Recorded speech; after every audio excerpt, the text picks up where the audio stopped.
4 documents. 4 documents très importants que je viens te conseiller aujourd'hui d'avoir à ta possession. Tu veux savoir de quel document il s'agit? Ben, écoute la vidéo jusqu'à la fin.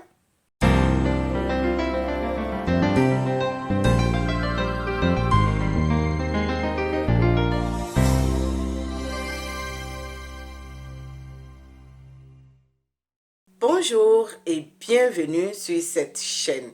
J'espère que ma communauté de gagnants, ma communauté très forte est là et qu'elle se porte très bien. En tout cas, je profite de cette énième vidéo pour vous dire merci. Merci pour vos encouragements. Merci à tous ceux qui partagent les vidéos afin que l'information puisse toucher le maximum de personnes.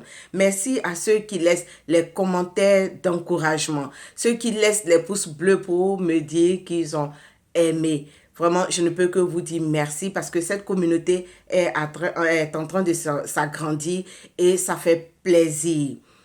Maintenant, il y a toujours des nouveaux. Je veux vous dire bonne arrivée.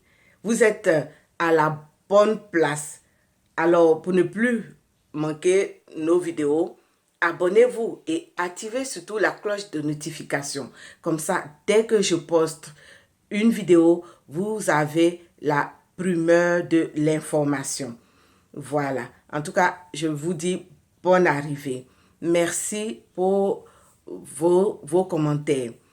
Aujourd'hui, je partage avec vous 4 documents que je conseille à tout le monde d'avoir à sa possession parce que c'est très important. En fait, c'est 2 documents et 2 formations que je veux vous conseiller aujourd'hui. Le premier document que je conseille à tout le monde, surtout quand tu veux immigrer, c'est le passeport.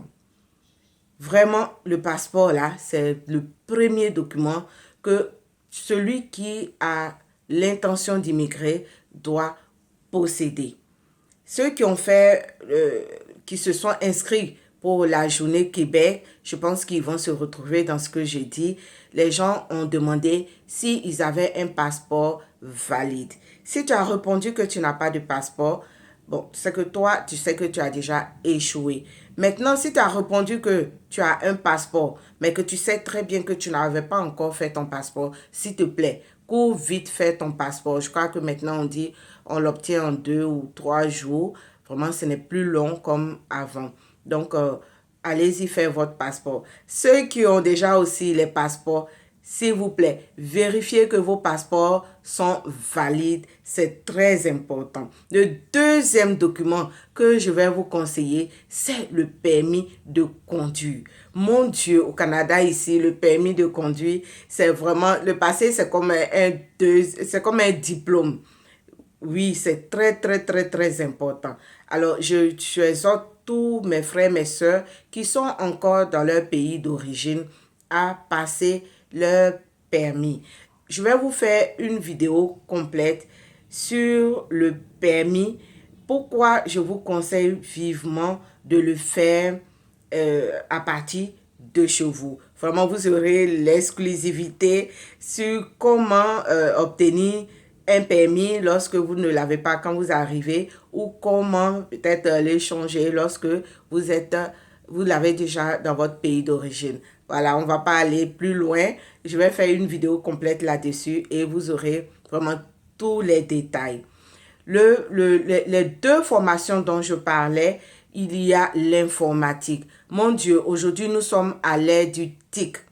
Comme les gens le disent, les illettrés de ce siècle-là, ça sera ceux qui ne connaîtront pas l'informatique. Les TIC aujourd'hui, c'est vraiment le passe-partout.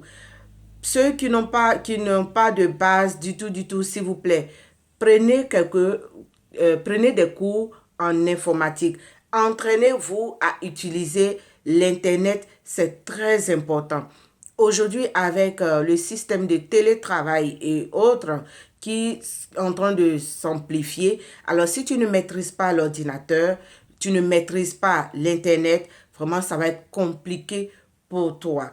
Ici au Canada, tout se fait pratiquement en ligne. Moi, je vous dis mes factures, mais plein d'autres choses que je fais, je n'ai jamais vu. Comme par exemple, je prends un exemple comme ça, comme Hydro-Québec ici, c'est voilà, c'est qui s'occupe de tout ce qui est euh, électricité et autres.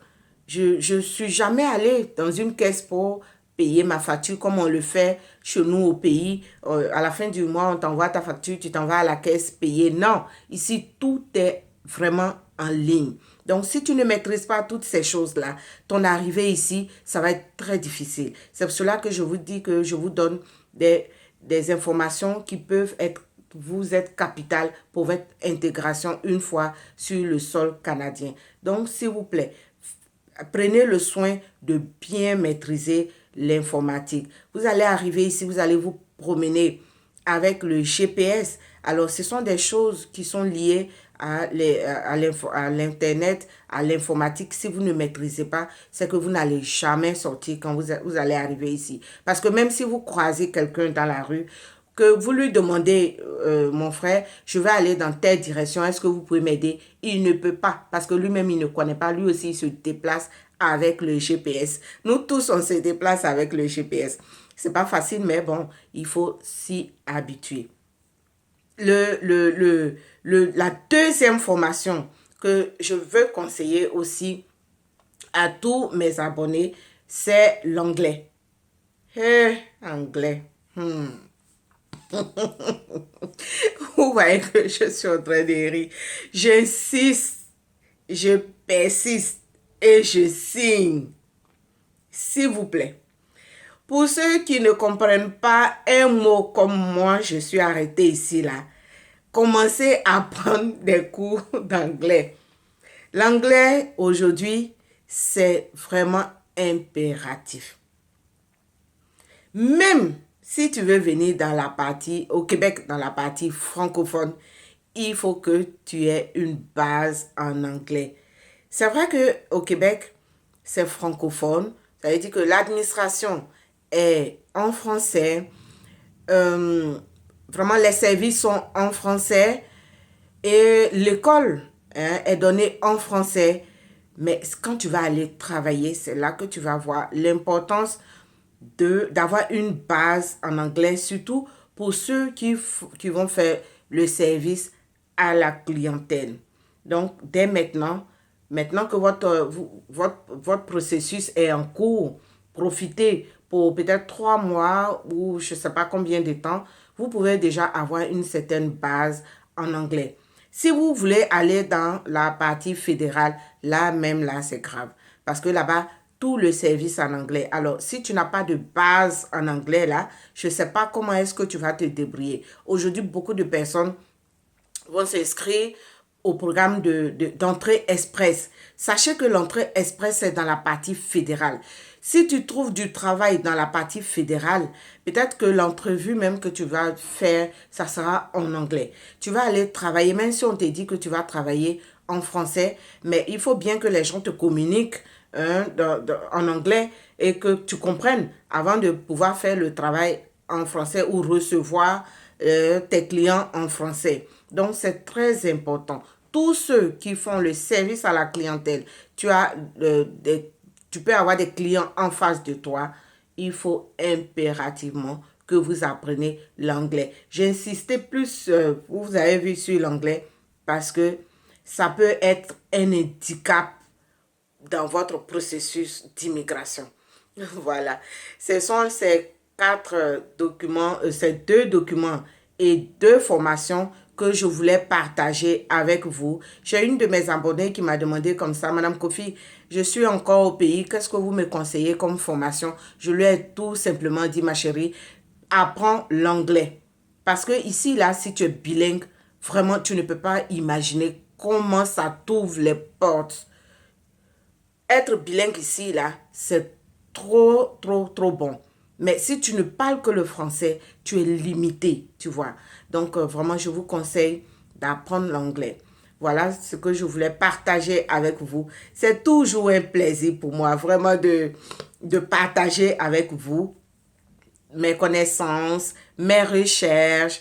Et je sais que vous me le rendez dans les commentaires, je vois que vous êtes vraiment satisfait du travail que je fais. Je ne peux que vous dire merci. Merci de m'écouter. Merci pour votre fidélité et à la prochaine pour une autre vidéo encore plus intéressante.